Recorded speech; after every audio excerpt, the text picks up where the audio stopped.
Relieving their shelter in place possibly today, or who knows, maybe going to extend it into May. But we still want to make sure that we're maintaining social distancing and we're still keeping our members safe. So we're decided to do our Bible study here at home. So we want to thank you guys for joining with us there on your laptop, your computer, PC, a phone, a tablet, or whatever it may be.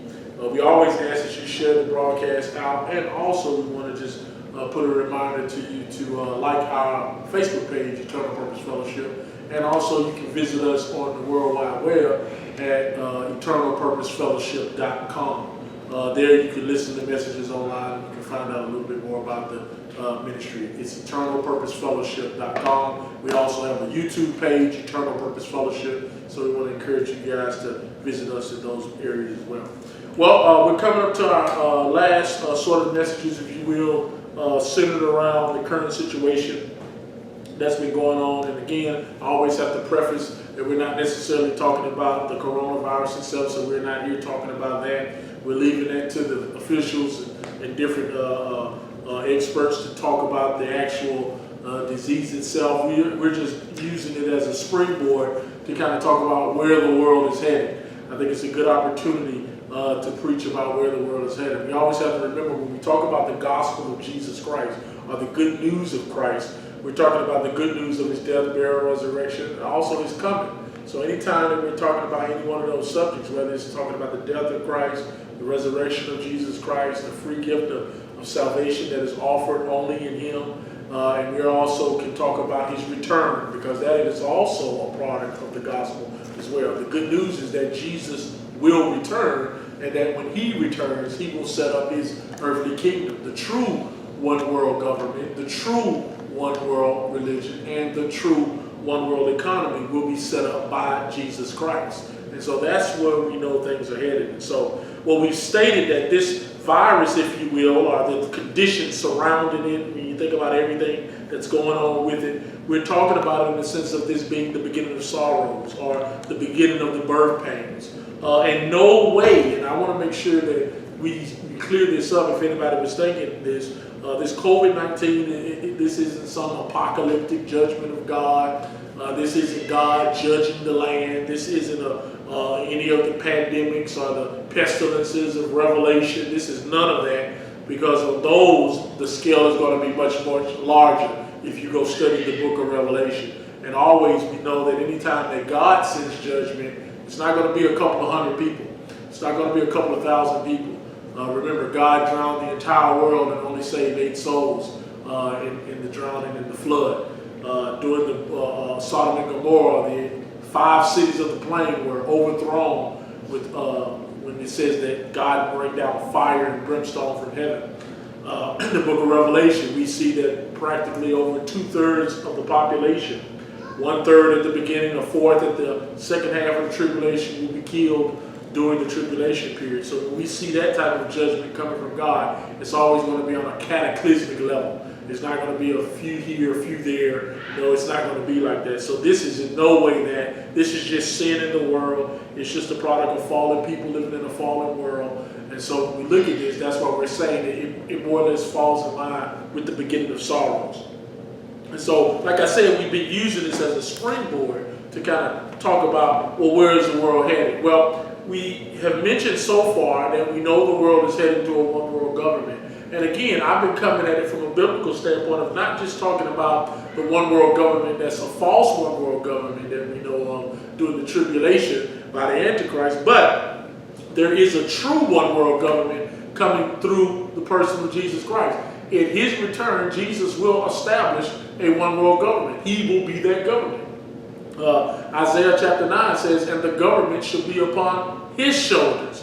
His shoulders. Daniel chapter 2 says that there's going to be a kingdom that shall never be destroyed, that will not be turned over to another nation. In other words, that's the kingdom that Christ will establish himself. And so there is coming a true one world government, and that one world government will be established by Christ. But we also know prior to Christ establishing his one world government, there will be a false one world government led by what's known as the beast, the son of perdition, the man of sin, and we talked about that over in Revelation 13. We also last week talked about the one world religion. Well, again, we know Christ is the one who will establish a true one world religion, and it will be that every knee shall bow, every tongue will confess that Jesus Christ is Lord. So he will establish this one world religion at his second coming. It won't be a religion touted by man. It won't be a religion started by human resources. It'll be one that Jesus establishes. So that is the true one world religion coming.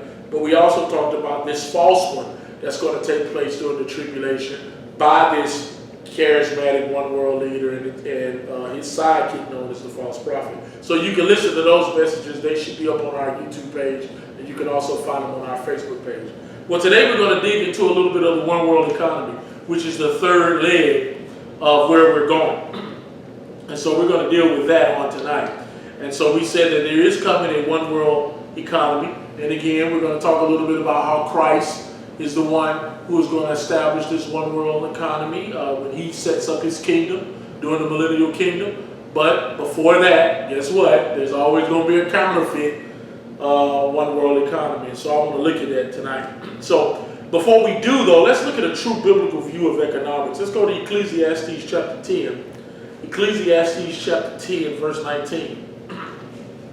Ecclesiastes chapter 10, verse 19. I want to look at a true biblical view of economics. What does the Bible have to say about these things? Because most people have not thought about this in the terms of what does the Bible have to say about economics and things of that nature. So Ecclesiastes chapter 10, verse 19.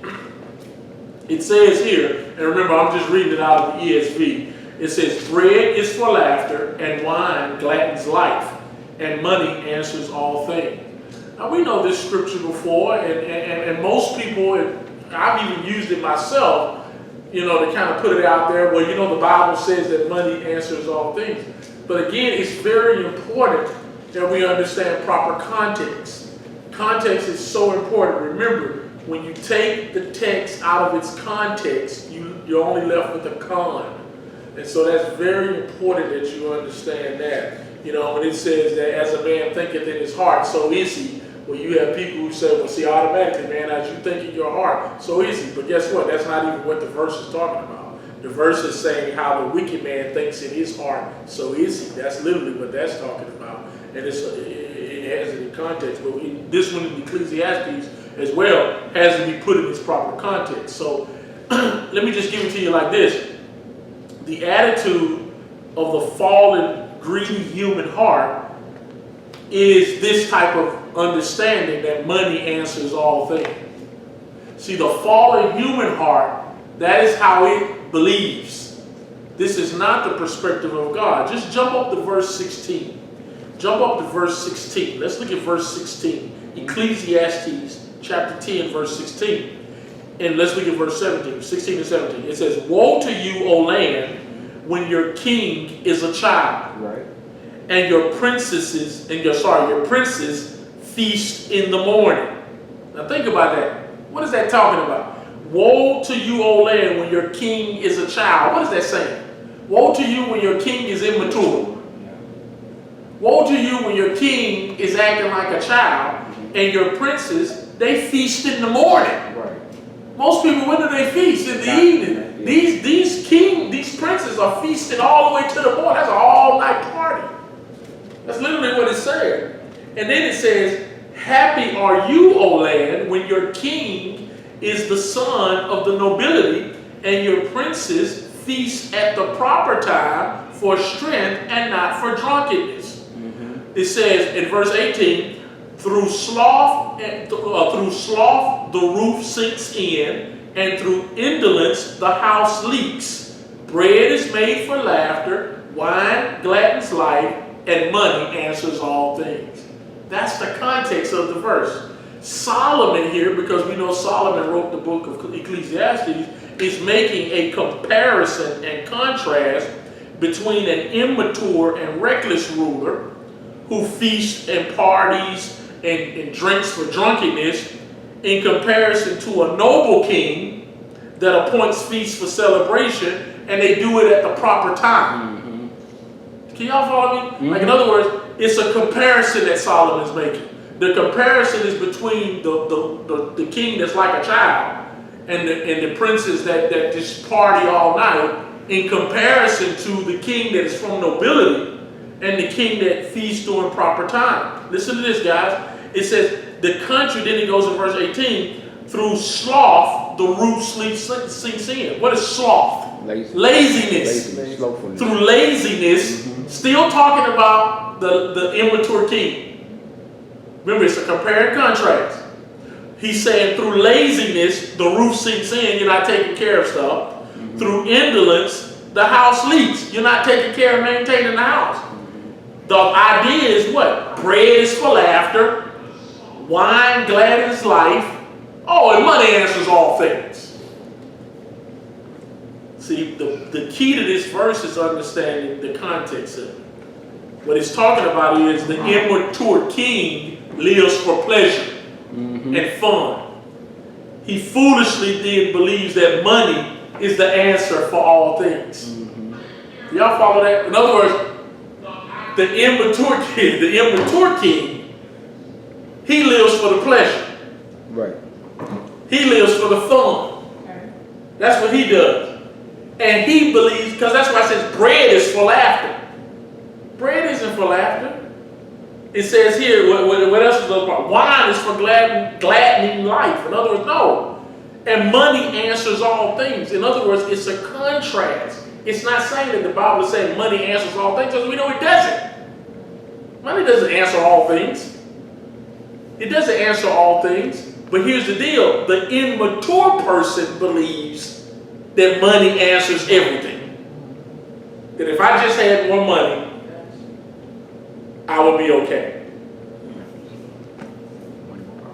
A lot of people think that. And that's what the verse is talking about. I hope people in Facebook can understand it too. That's what the verse is talking. It's not telling you money. Okay, you know, just on a natural sense, money doesn't answer all things. There's some, you've heard those saying there's some things money can't buy. Yeah. So it doesn't answer, it doesn't make anybody, so it does make you happy if you have a lot of them. Talk to the people who are rich. Some of them are not happy. And they got it all. So we know that that's not what the Bible is saying. It's talking about the immature king and the king who just drinks for drunkenness, who parties all night. They feel like money answers everything. That's literally what the verse is saying. A scriptural example of this is King Belshazzar of Babylon, who was the son of the wise and noble king Nebuchadnezzar. Now, watch this, guys. This will help you out. Let me give you an example of this, and we'll get through this really fast. In Daniel chapter 5, we read about Belshazzar. Belshazzar is the son of King Nebuchadnezzar. King Nebuchadnezzar was the king of Babylon. He was a noble king. Remember, the king of Babylon, Nebuchadnezzar, was used by God to judge his people. And then remember in Daniel chapter 2, when Daniel interprets the dream, what does King Nebuchadnezzar say? He says, your God is the true God. Literally, Nebuchadnezzar worships God. And remember, he got haughty, and one day in chapter 4, I believe it was, he looked out over his kingdom and all that he had done. And what did God do? God struck him for the hardness of his heart. And I think for 7 years, he was put out there in the pasture land, and he developed some type of animal disease. Right. So where he grew claws, and he was eating grass on the field. And then the scripture says, and when I came to myself, guess what Nebuchadnezzar does? Do you know he writes the scripture? He writes the end of Daniel chapter 4. And what does he say? The God in heaven, he is the true God. He does whatever he wants to do. The people of the earth are nothing compared to him. In other words, he acknowledges God. So he's a noble king. But look at his son, Belshazzar. In chapter 5, it says, Belshazzar, when he tasted the wine, commanded the vessels of gold and silver that Nebuchadnezzar, his father, had taken out of the temple in Jerusalem, be brought that the kings and his lords, his wives, his concubines, might drink from them. Now remember that he's getting the holy furniture. Right. Bring me the holy furniture, and we're going to drink out of them. And it says, then they brought in the golden vessels that had been taken out of the temple, the house of God in Jerusalem, and the kings and his lords and his wives and concubines drank from them. They drank wine and praised the gods of gold and silver, bronze, iron, wood, and stone. Can you imagine drinking out of the holy vessels as you're praising false gods? Immediately, the finger of a human hand appeared and wrote on the plaster of the wall in the king's palace opposite of the lampstand. And the king saw the hand as it wrote. Then the king's color changed, and his thoughts alarmed him, and his limbs gave way, and his knees knocked together. In other words, while they were in the midst of partying, being immature, Belshazzar, guess what happened in the midst of that? A hand appeared and started writing on the wall. Wow. That's what it literally says here. And if we go to verse 24, it tells us as he called Daniel in to interpret what happened. You can only imagine if you're in a great party and you look up and you see a big old hand writing on the wall. Your knees are going to knock. You're probably going to urinate on yourself. I mean, you're not going to know what to do with this. In verse 24, it says, then from his presence the hand was sent. And it says, and this writing was inscribed. And this is the writing that was inscribed. Mene, mene, tekel, parsin. That's what was written on the wall. Well, what is that? Listen to this. This is the interpretation of the matter. Mene, God has numbered the days of your kingdom and brought it to an end. Tekel, you have been weighed in the balances and found wanting. Perez, your kingdom is divided and given to the Medes and the Persians. Wow. So in other words, while they were partying, being immature, God says, your kingdom is done. You've been found wanting. I'm taking your kingdom and I'm giving it to the next nation. And guess what in verse 30 happens? The very night Belshazzar, the Chaldean king, was killed, and Darius, the Medes, received the kingdom, being about 62 years old. Do you know, here's the ironic about it, while they were partying, the Medes were digging, coming underground through the waterways of the Babylonians because they had to get water in it. They literally came up inside the city while they were partying, didn't even know what was going on. And literally, man, the Medes took the whole Babylonian nation without a single fight. It's powerful. All because of immaturity of the king. He knew better. He knew he shouldn't have been drinking out of these vessels. How would he know that? Because his daddy was Nebuchadnezzar. So that's what I'm trying to show you guys with this example. Listen to this, guys. A nation that is driven by money, fueled by greed, will always come to ruin and the destruction and poverty of its citizens, always. A nation that is driven by money, fueled by greed, will always come to ruin. We're talking about this one world economy. This question then, it says, well, what does the Bible then have to say about money? We'll go to 1 Timothy chapter 6. 1 Timothy chapter 6. Let's look at 1 Timothy chapter 6. Look at verse 2. 1 Timothy chapter 6, verse 2, it says, teach and urge these things. If anyone teaches a different doctrine and does not agree with the sound words of our Lord Jesus Christ and the teaching that accords with godliness, he is puffed up with conceit, understands nothing. He has an unhealthy craving for controversy and for quarrels about words, which produce envy, dissension, slander, evil, suspicions, and constant friction among people who are depraved in mind and deprived of the truth. How are they deprived by the truth? Imagining that godliness is a means of gain. 1 Timothy chapter 6. I started in verse 2, and then we just finished with verse 5. 1 Timothy chapter, what did I say? Chapter 2? You said chapter 6. First chapter 6. I'm sorry. 1 Timothy chapter 6, verse 2. Verse 2. Yeah, 6 and 2. Sorry about that. 1 Timothy chapter 6, verse 2. If you look down at verse 5, it says, a constant friction among people who are depraved in mind and deprived of truth, imagining that godliness is a means of gains. Notice that false teachers believe that godliness will produce gains. In other words, that being a preacher will make you rich. You know, living for Jesus will make you rich. Sound like the prosperity gospel. See, you gotta hear this. You have people who think that if you live for Jesus, you'll be rich. Right. That's the reason. That exactly. But you gotta hear what this is. These false teachers are imagining godliness is a means to gain. Look at verse 6. But godliness with contentment is great gain. For we brought nothing into the world, and we cannot take anything out of the world. But if we have food and clothing, with these we will be content. Wow. Wow. The Bible says if you got food and clothing, you should be satisfied. That's all God owes you. What? I'm going to get you, listen. I want you to just sit there and think about that. What does God owe every man? Food and clothing. If you got something to put on, whether it's rags, you got something to put on, don't you? And you got something to eat. And how does God provide food for everybody? Through his provision, through his providential care. What does he do? He put enough animals on this planet. He put enough plants on this planet. He put enough of everything on this planet so every man can eat.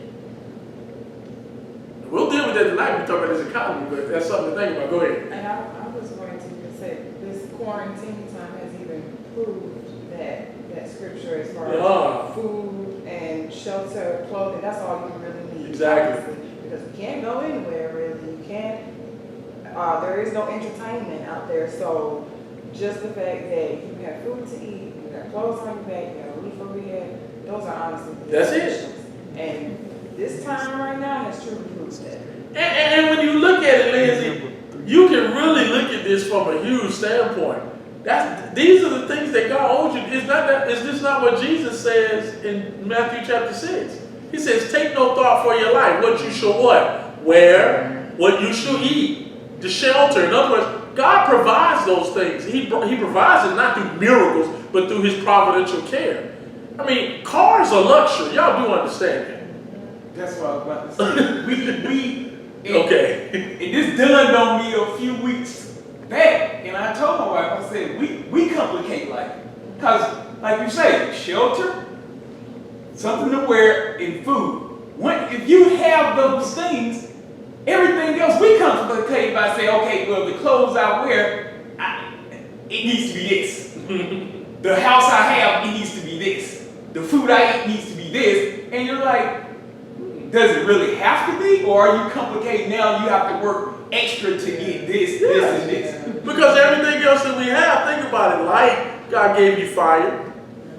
Warmth, again, back in the days when there was no electricity and things of that nature. How did they get warm? Coats of skin from animals. Food, plentiful food out here. Again, now, like what Kim said, you may not want to eat that's out there, but it's plenty out there. Plenty of fish out there. People live off the land all the time. Gardens. What I'm trying to say is, this is what God owes you. We're talking about biblical economics. I don't know if we're going to talk about the one world thing, but this is biblical economics, right? What God owes man is food and clothing.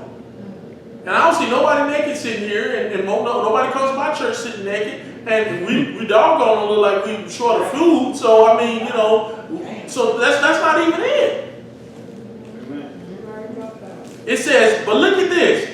But those who desire to be rich fall into temptation, into a snare, into many senseless and harmful desires that plunge people into ruin and destruction. Wow. For the love of money is a root of all kinds of evil. It is through this craving. What's the craving? Through the love of the money, the desire to be rich. Through that craving, some have wandered away from the faith and pierced themselves with many sorrows. Wow.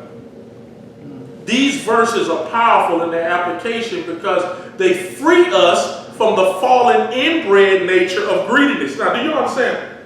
Our fallen nature is to be greedy. Right, covetousness. Yeah. Somebody says, I disagree with that. Eve. What does the serpent say to Eve? Did not God say that you can't eat of every tree? Now, think about what he said to her. She can eat of all the trees, but that little one over there you can't eat of. That's just greedy.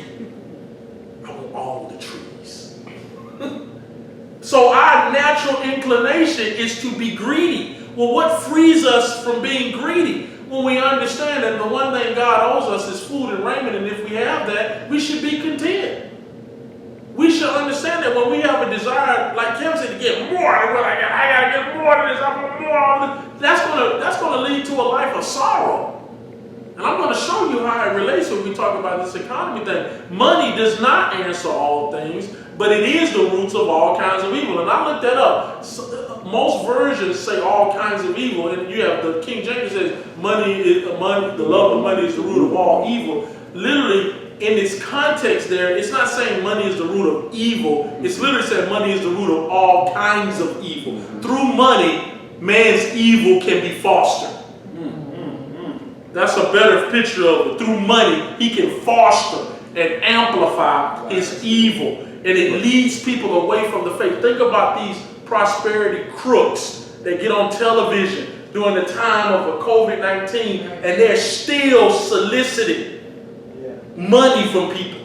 Yeah. Telling you to sow your seed. All this stuff, man, foolishness. Now, we're not talking about people who take care of their ministry just what they normally give. No, we talking about these charlatans. They're crooks.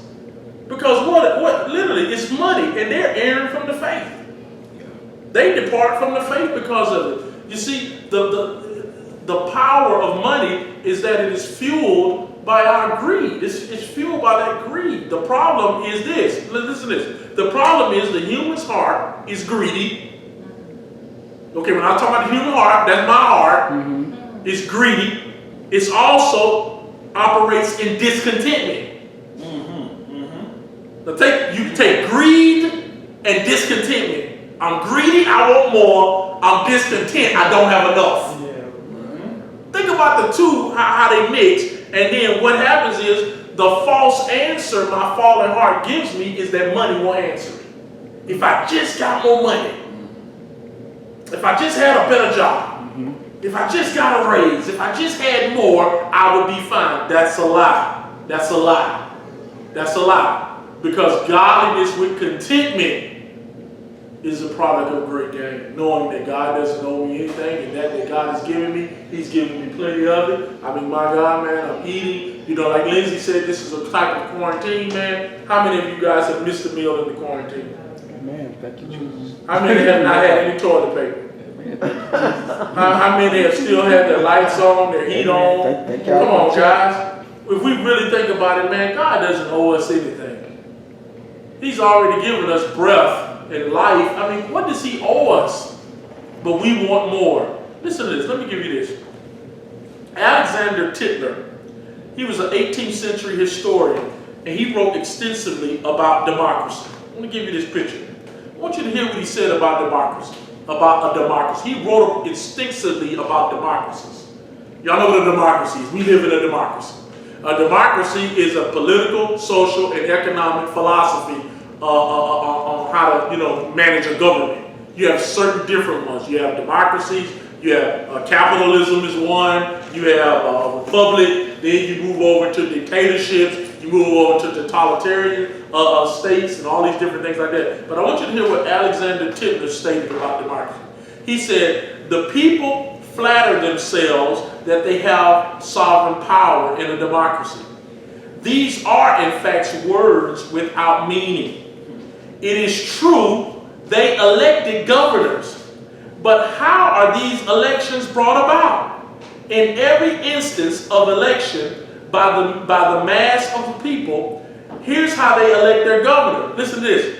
Through the influence of those governors themselves during the campaign. Right. You missed it.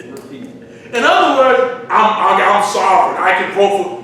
But who influences you on who you gonna vote for? The same person who running for it. Oh, yeah. So is that really sovereignty? Because true sovereignty would be, I should be able to vote for whoever I want to, who's not even on the ballot. Yeah. No, they put the two people in front of you, and the two people just load you down with ads, and they're actually influencing you on who to vote for. That's not sovereignty, guys.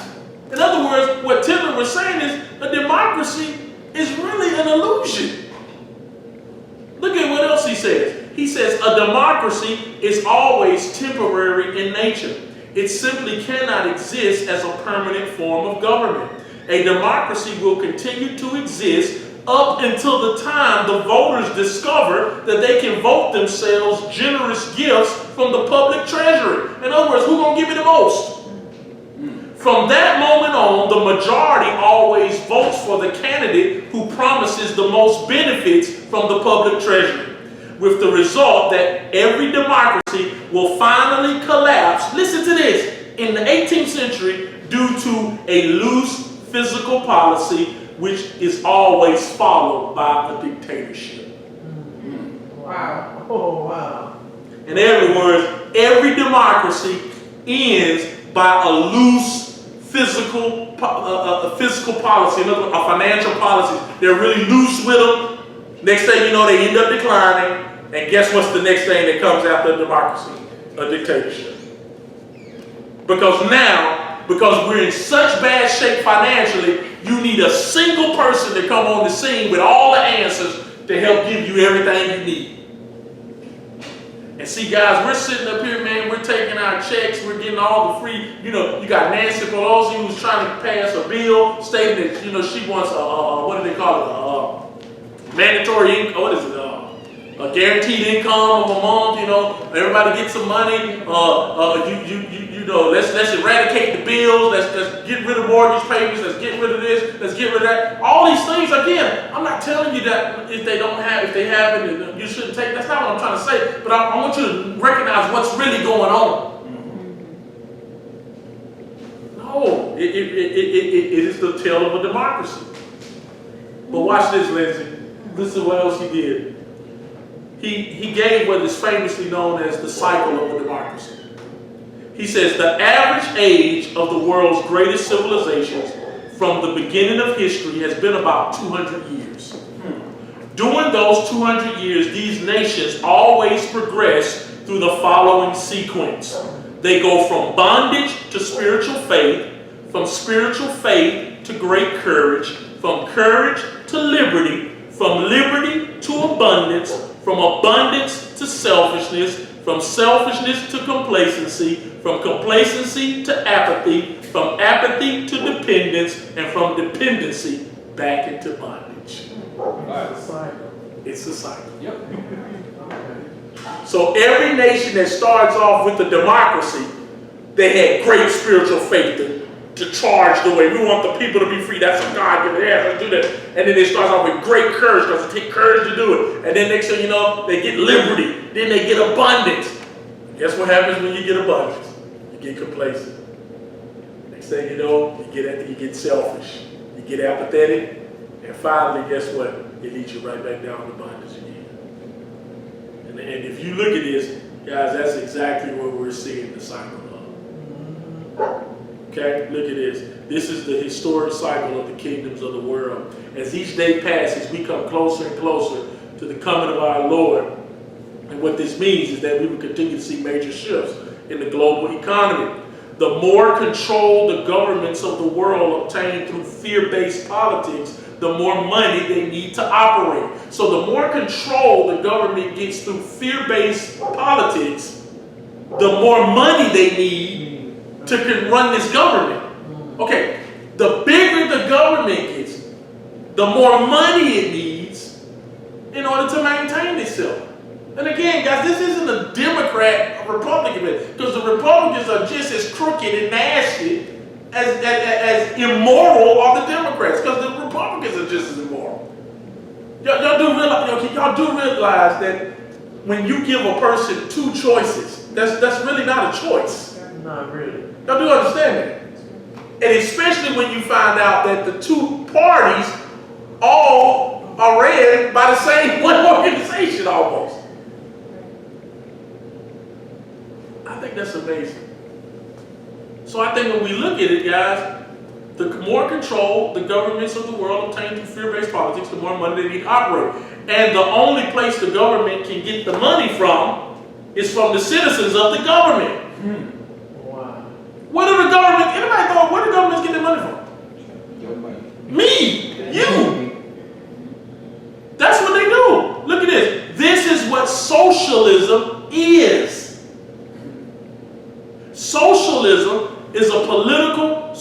social economic philosophy whereby the means of production, distribution, and exchange should be owned, regulated by the community as a whole. In other words, here's why people love socialism, because the person who's pushing it says, you should be in charge of the distribution. You should be in charge of the production. The people, the community should do it. And it does sound good. But here's the deal, and I put this in here, guys, and when I was doing some research on this, the major flaw in socialism is that the community never ends up owning or regulating the means of production, distribution, and exchange. The government does.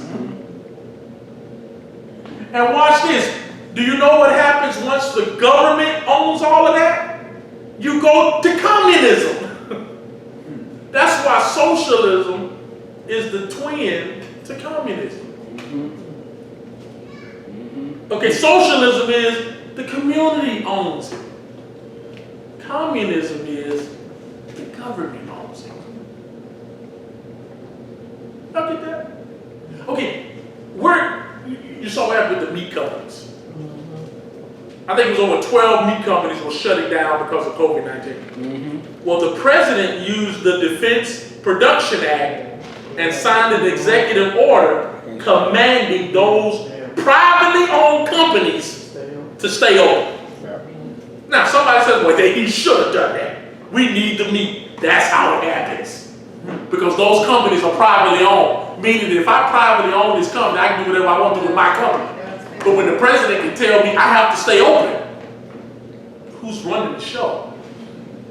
Y'all follow that? Very important that you get this stuff, guys, because most people have no clue of what socialism is. They have no clue what communism is. They just think it's Russians. They have no clue what it is. They have no clue what socialism is. They just hook, line, and sinker, they want it. Because it's free stuff. Free stuff. Is it really? It ain't. It's never free. They give it to you for your control. Right. We're gonna look at this, guy. So look at this. But socialism, communism, and I'm gonna surprise you, even capitalism are all flawed political, social, economic philosophies fueled by greed and discontentment. We're not gonna let capitalism off the hook either. How is capitalism flawed? Right. It's greed. Capitalism is everybody has the opportunity to make it. This is the dream, you can make it, you can start this. But here's what you notice with capitalism. Once the rich people get rich, they stay rich. And they will never. Do you know, guys, I was looking at a chart, and I wish I had the screens where we could show it to you, where they show how at one point, companies' income and regular income was the same. Like the people income was almost, the companies always made more than the person, but the people were not that far behind. Do you know, it was like in 2000, the company's income went like this, Right. and the people's income stayed the same. Stay flat. Meaning that the companies were making way more money than they were even paying the people. But guess who was getting all the money? The CEOs, the director of, the board of directors. That's where all the money was going. So that's how you could give a CEO of a company a bonus of $130 million. Well, Do you know you can take that same bonus you gave that CEO, and if you split that among the 50,000 or the 20,000 or the 5,000 employees, imagine what they can do. Because here's one thing I'm saying about printing the money that they're giving all money now. You can just print money out. They just give every American $50,000. If we just print money up for free. But it doesn't operate like that because it's all about greed. Go ahead, Ray.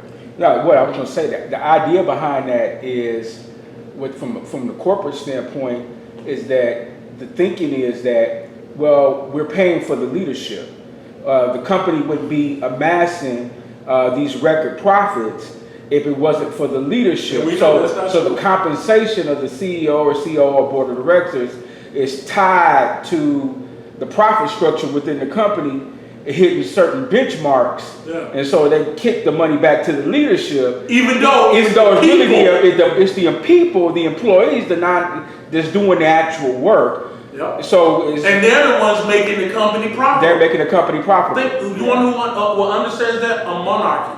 Monarchies typically when they were righteous and they were good, the king understood that it was his people that he was there to protect and to be. It wasn't him amassing all the wealth that he could get while his people live like paupers. Now we understand corruption happens, and the next thing you know, you have these bad kings. But a monarch is the true biblical style government. I have to say that for Facebook. That is the true biblical style human government is a monarchy. A king, and then you have the people that operate in the kingdom. That's why Jesus, when he returns, he's not setting up a republic. No. Jesus will not have senators. There will not be mayors. There will not be councilmen. There will not be congressmen who are getting kickbacks from lobbyists. Jesus is not setting up that. If you're thinking that you're going to come back as a glorified saint and you're going to be the mayor of something, no, that's not how Jesus is running his kingdom. Jesus is running a kingdom. He will be a king. Right. That's the true style of government. Listen to this. Look at Mark chapter 14, verse 7. Mark chapter 14, verse 7. Look at this. In Mark chapter 14, verse 7, I know we're coming in the middle of a thought, because Jesus, in Mark chapter 14, this is what? The woman who takes the alabaster box, and what does she do? She takes the alabaster box and she pours it on Jesus' feet, wipes his feet with her hair and her tears. And what do we know? Judas was the first one to speak up, and what does he say? In John, it tells us what Judas said. He said, man, this is about worth 300 denarii. I mean, should she have taken this and given it, and we could have taken it and given it to the poor? And then I love what John says. John said he only said this because he was a thief, and he took care of the money bag. But Mark and Matthew lets us know that the disciples also chimed in too and was like, yeah, man, she could have done this. And Jesus makes this startling statement in verse 7. He says, for you always have the poor with you. And whenever you want, you can do good for them, but you will not always have need. This verse is not advocating a cavalier attitude towards those that are impoverished. That's not what it's talking about. I'm not just talking about, the poor and rich. That's not really what Jesus meant. The question is this. The understanding is, as long as we live in a fallen and corrupt and greedy world run by fallen humanity and greedy men, you will always have this class system. True. I want y'all to hear this. As long as we live in a fallen world, you will always have a class system between the rich and the poor. Why? Because that's not has anything to do with who you put in office. That has to do with what's in human hearts. Okay. Human hearts are greedy. And as long as a man thinks he can get all that he can get, he's going to continue to get all that he can get off your back. And you're going to always have poor people who are just put in that position, or some who just say, hey, give me the handout, I'll take it. I'm trying to show you something with this because this is important. These are not, when we talk about this class system, the rich and the poor thing, these are not things that man's wisdom can overcome. In other words, guys, these things will only be overcome when Christ returns. Christ is the one that will set those things right. Christ will end it. See, the church isn't there to end poverty. Right. That's true. Amen. You can find, we do all these things, and I know I'll get in trouble with saying this on Facebook. We do all of these things about, I probably shouldn't have said it, because if you read the book of Acts, the church, they gave to the other churches. In other words, the church in Macedonia gave to the church in Antioch because they were suffering. There was not a single scripture where you find the church taking up all the food and giving it out to people who are just straight up heathens. Or in the world, right. But where did that come from? Where did it come from that the church is there to end poverty? It's not. Jesus wouldn't. That's why Jesus says you're going to have the poor with you. And you have plenty of opportunities to do good to them. You should do good to the poor. But guess what? The Bible tells us, how do you do good? Do you know the Bible has a plan on how to do good to the poor? Now, most people don't even know it. If you go read the Old Testament, it's called the gleaning of the corners. Right. In other words, when you had a wealthy landowner, what that wealthy landowner would do, Lindsay, is he was supposed to leave the corners of his field. Right. He wasn't supposed to reap those areas. Those areas were to be reaped by the poor people in the land who could come to his field and reap those corners and get their food. Glean, right. It was called the gleaning of the corners. As a matter of fact, guess what Ruth was doing in Boaz's field? yeah. She was gleaning his corners so she could get food for. Notice that's how the poor were taken care of. But this is important, guys, as you see. It's important to understand the rich landowners didn't just give them the corners. They gave them an opportunity to go to work in the corners for you to glean the stuff and get it yourself. Come on, Kevin. You still had to work. It wasn't a handout. And as a matter of fact, what excited Boaz was he noticed how Ruth was working. He said, who is the young lady here? And what did the servant say? She's been here since morning. Man, she hadn't stopped. Right. And I love what Boaz said. He said, leave a little bit extra for her. Drop a little bit behind you. Just so she can get a little extra. But notice what excited Boaz. Her work ethic. Her work ethic. Her work ethic. In them corners. Amen. Praise God. Look at this, man. The New Testament has the same understanding. Somebody says Old Testament. New Testament has the same understanding. Listen, in 2 Thessalonians chapter 3, and we're not going to have time to read all this, but you know in 2 Thessalonians, well, I have to. It says, now we command you, brothers, in the name of the Lord Jesus Christ, 2 Thessalonians chapter 3, that you keep away from any brothers who is walking in idleness and not in accord with the traditions that you have received of us. For you yourselves know how you ought to imitate us, because we were not idle when we were with you, nor did we eat anyone's bread without paying for it. But with toil and labor we worked day and night, that we might not be a burden to any of you. It was not because we did not have the right, but to give you in ourselves an example to imitate. For even when we were with you, we would give you this command: if anyone is not willing to work, let him not eat. Amen. This is the Bible's view. Amen. For we hear that there are some among you walk in idleness, not busy at work, but busy bodies. Now such persons we command and encourage the Lord Jesus Christ to do their work quietly and to earn their own living. This is the Bible's view of economics. The Bible's view of economics is every man should earn his own living. In other words, idleness in the Greek is a military term which means to break ranks. In other words, not working for what you eat while having the ability to do so is to break ranks. Because what did God command man to do? You shall till the ground. Now, if you have the ability to work, you should be working. I agree. That's literally what the Bible says. As a matter of fact, this is going to blow you away. It's a sin to refuse to work and just sit around and wait for people to take care of you.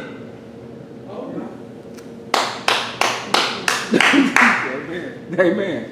Amen. And that's what we can look at even from this whole thing that's going on. If they continue to give us free money, I don't want it. I mean, here's the deal, man. I mean, you know, you're going to have people who just say, hey, man, I mean, you know, they're going to pay for this. We can streamline the budget, Kevin, and we can, let's learn to live on this. But I'm trying to show you that's not the Bible's way. Yes, the wealthy landowners, they left the corners. But guess what? If me and Raymond were poor and we had to take care of our families, guess what me and Raymond had to do? We had to wake up every morning and go to them corners for them harvest. Right. It was work. Amen. I literally applaud my Mexican American brothers who are standing out on that corner at Home Depot all day, waiting for a job. Yeah. Catch up. Look at this in 1 Timothy chapter 5. 1 Timothy chapter 5. Watch this, Mom. This is good. It says here, honor widows who are truly widows. In 1 Timothy chapter 5, verses 3, Paul talks about how to take care of seniors. Do you know the Bible talks about what you're supposed to do for seniors?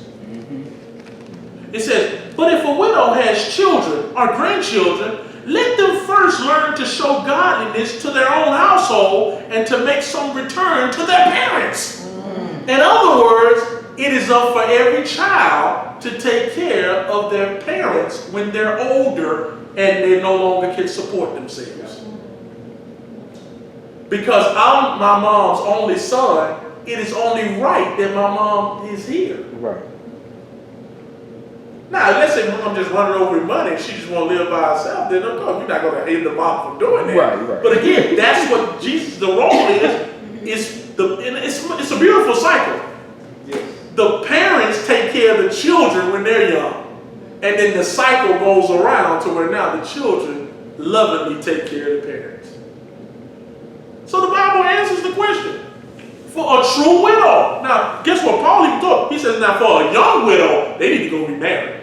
Right. He said, because when they start burning and they start wanting to be married again, he said they're gonna walk away from the Lord. He said, no, they need to go remarry. He said, but for your older widows, no, this is what you're supposed to do. And then I love what Paul says. If you look at verse 16, look at this. He says, if any believing woman has relatives who are widows, let her care for them. Let the church not be burdened, so that it may care for those who are truly widows. Come on.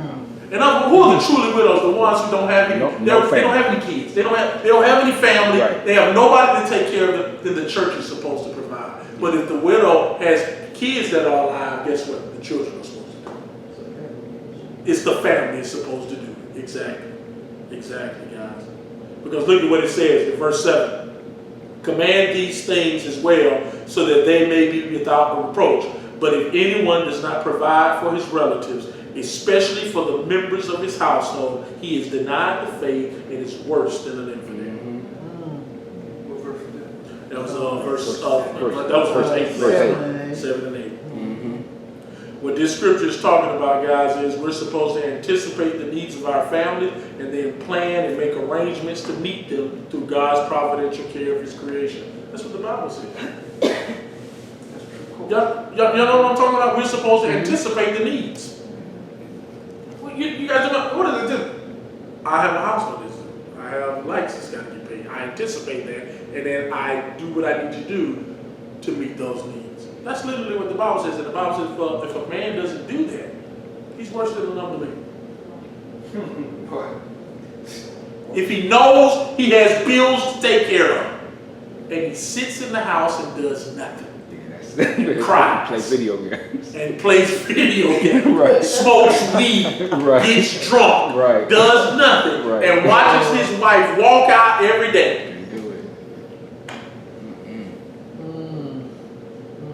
Says you deny the faith and you're worse than an infidel, because that's not God's way. That's what the Bible holds. But the Bible is the Bible. And that's why people, it's outdated. No, but you see the culture and you see the reason for this. Yep. And how you hold people accountable as peers. Yep. The Bible answers all of these questions, guys. The Bible's economic plan is provision through labor. Did you hear that? Here's the Bible's plan. Provision through labor. Not government handouts, not government social programs. That's the Bible. The Bible does not have government handouts and it doesn't have social programs. You never see Jesus gather with the disciples and say, let's develop some programs. We need some social programs. You need to be able to aid the poor. How about we need to turn over the tyranny of the Roman government? I need some of you in some offices. I need you to run for office. No, you never saw Jesus do that. Because that's not what the church is called to do, guys. As a matter of fact, watch this, guys. Go to Mark chapter 12. Mark chapter 12, I want you to see this. In Mark chapter 12, look at verse 13. It says, and Mark chapter 12, verse 13. And it says, and they sent to him some of the Pharisees and some of the Herodians to trap him in his talk. And they came to him and said, Teacher, we know that you are true and do not care about anyone's opinion. I hate that. Look at what it says. That's an insult. Y'all Like that? pompous, really. Yeah, we know that you are true and you don't care about nobody's opinion. And Jesus like, that's how you start out talking? For you are not swayed by appearances, but truly teach the way of God. Is it lawful to pay taxes to Caesar or not? Should we pay them or should we not? But knowing their hypocrisy, he said to them, why put me to the test? Bring me a denarius and let me look at it. And they brought one. He said to them, whose likeness and inscription is on this? They said to him, Caesar's. Jesus said to them, render to Caesar the things that are Caesar's, and to God the things that are God. And they marveled at him. I love that response. Notice that Jesus did not tell them, give me the money. And he didn't say your money belongs to God. Right. Actually, your money does not belong to God. Your money belongs to you. It actually belongs to the government that issued it. As a matter of fact, if you don't believe me as a biblical principle, guess what happened when Ananias and them sold the land? When they sold the land in Acts chapter 5, and they were taking it to the apostles' feet, do you remember what Peter told Ananias first? He says, why have you set out to lie? He said, was it not your land to do with whatever you wanted to do? Watch this, Nancy. He says, and then when you sold it, you still could have done whatever you wanted to do with the money. Right. God did not obligate you to bring him the money. No, so when a prosperity teacher tells you your money belongs to God, that's not true. Your money belongs to whoever picture is on it. You want to know what belongs to God? You. That's literally what Jesus said. Render unto Caesar, because he says, you got to look what Jesus said. Whose inscription is on his image? Right. Whose image is on you? God. You belong to God. Okay. That's why they said they marveled at. No, guys, your money doesn't belong to God. Your money belongs to you. You have to be a good steward. We belong to God. That's what God wants. Look at Matthew chapter 17. Matthew chapter 17. Look at verse 24. Matthew chapter 17, verse 24. Look at what it says here. It says, and they came to Capernaum. The collectors of the 2 drachma tax went up to Peter and said, does your teacher not pay the tax? He said, yes. Peter said, yes. Yeah, he paid the tax. But Peter didn't have money. Yeah, he paid it. Yeah. And when I like what this, but who Peter go to? He go to Jesus. And when he came into the house, Jesus spoke to him first, saying, what do you think, Simon? From whom do the kings of the earth take toll or tax? From their sons or from others? You get the question? And when Peter, and here's what Peter said, from others. Jesus said to him, then the sons are free. However, do not give offense to them. Go to the sea, cast the hook, take the fish that comes up, and when you open its mouth, you will find a shekel. Take that and give it to them for me and for yourself. Amen. Praise God. Amen. Praise God. Again, this is biblical economics. Now, you get what Jesus is saying about this. Do the king's kids have to pay the taxes? Nah. They free themselves. And Jesus like, really, I don't have to pay this temple tax. I'm the temple. You know, what are they talking about? But okay, we don't want to offend it. I don't want to get into that. We don't offend that. But what does he tell Peter to do? Now, Jesus could have just popped up a coin. Right. Raymond said it. Literally what he told Peter to do, go to work, go fishing, go do what you do.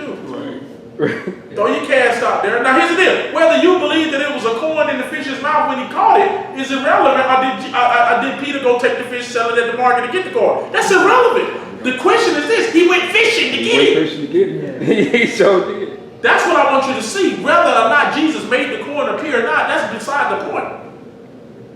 Notice that Jesus said, oh, we have to pay taxes. Voila, food is your money. Guys, that's not how God operates. Biblical economics is work. You work. Provisions are done through labor.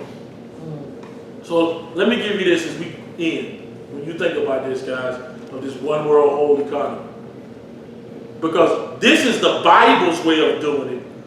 But we know that this is not the one world economy. The world is never going to follow the Bible's way.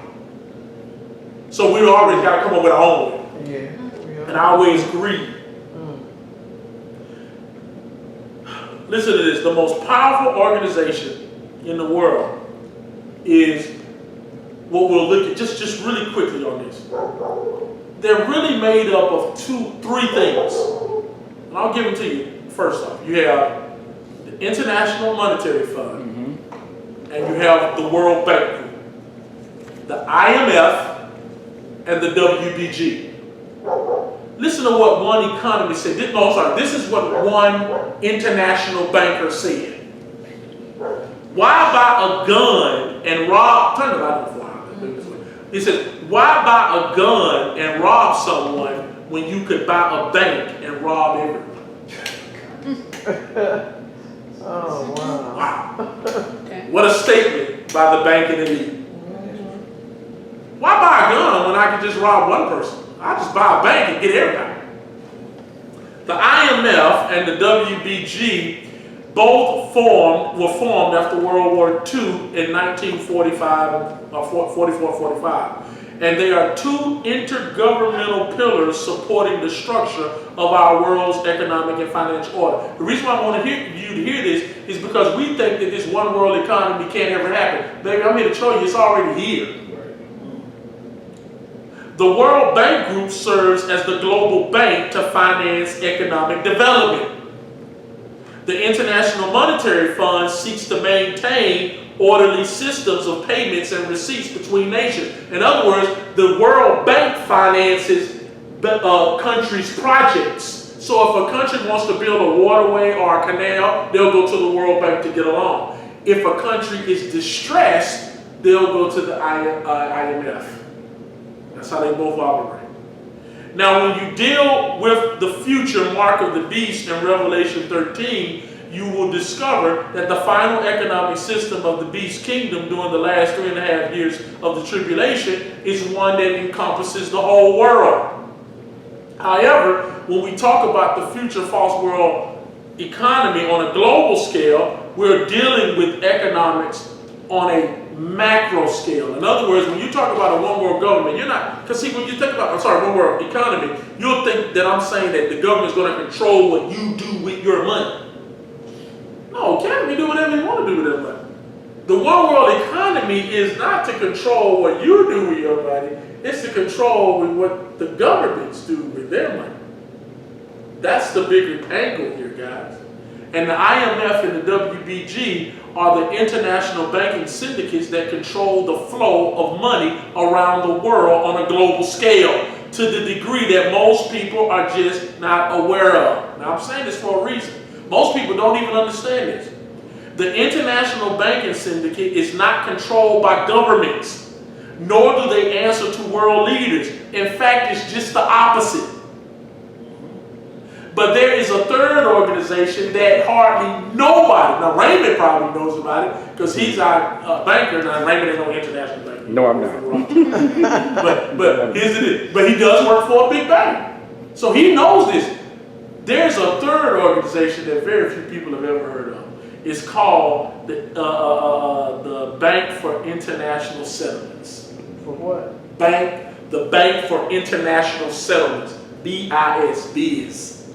BIS. Anybody ever heard of the BIS? It's called the Bank for International Settlements. Watch this. The Bank for International Settlements is known as the central banks for central banks. Right. It is where the Federal Reserve gets its money. Right. And it is located in Basel, Switzerland. And the building that is located in, of course, you're not going to be able to. This is the building that is located. Wow. What that look like? It's called the Tower of Basel. Oh, is it? Oh, it is. This is the BIS. It's in Switzerland. It's literally called the Tower of Basel.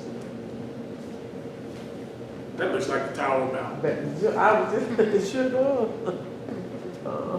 Guys, look at this. The BIS loans money to the central banks, and the central banks loan money and print money to the nation's governments. According to the bank's charters, the shares of the BIS can only be held by individuals and non-governmental entities. And when you follow the rabbit hole for the BIS, here's what you will find that helped fund the BIS. The Rothschild family. It's all public record. Furthermore, according to the BIS charter, the BIS is owned by the central banks. Now, in the charter of the Bank for International Settlements, they say that they're owned by the central banks. But guess what? The central banks are privately owned banks. So basically, who owns the BIS?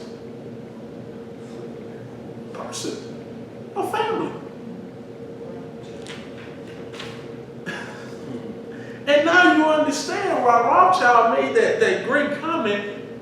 Well, this was one back in the early 1800s. I read you the other one, but he says, "Permit me to control the money of a nation, and I care not who makes its laws." Wow. Listen to this. By 2030, it is estimated that 1% of the world, 2/3 of the world's wealth will be controlled by 1%. 2/3. Forbes in 2019 stated that the world's economy is controlled by 147 companies. And those 147 companies are nothing more than smaller companies of 9 to 10 conglomerate companies. So in other words, about 9 to 10 companies control all the world's economy. That doesn't alarm you? That means that's a lot of control. As a matter of fact, 10 companies right now produce all the packaged food in the entire world. 10. And half of those companies are owned by Bill Gates, but we'll leave that alone. Wow. 8 people own 50% of the world's wealth. 8. 8 Ooh. out of 7.6 billion. Jeff Bezos is one. But these are the people they put out in front. This is not the Rothschilds or the Rockefellers or the Morgans. Jeff Bezos, his net worth is at 117 billion and climbing. They have estimated that these 8 people, after 2008, the financial collapse, their income has steadily rose by 6% every year after the collapse. Jeff Bezos has made an extra 20 billion just in the coronavirus alone. He owns Amazon. Oh, okay. Yeah. Okay. And he also owns World Whole Foods. He owns Whole Foods. Yes. How about Bill Gates, Microsoft organization? He's worth about $100 billion, but he also has the Bill and Melinda Gates Foundation, in which they are in charge of all the food, seed supply. Also, they're behind all the vaccinations that happen. All of these are owned by companies of Bill Gates. There's another man named Amancio Ortega. He owns a company called Inditex, which is a banking company. He's worth about $60 billion. He's a Spanish investor. You have Bernard Arnault. He's a French banker. He's worth about $92 billion. Warren Buffett, Berkshire Hathaway. He's worth $71 billion.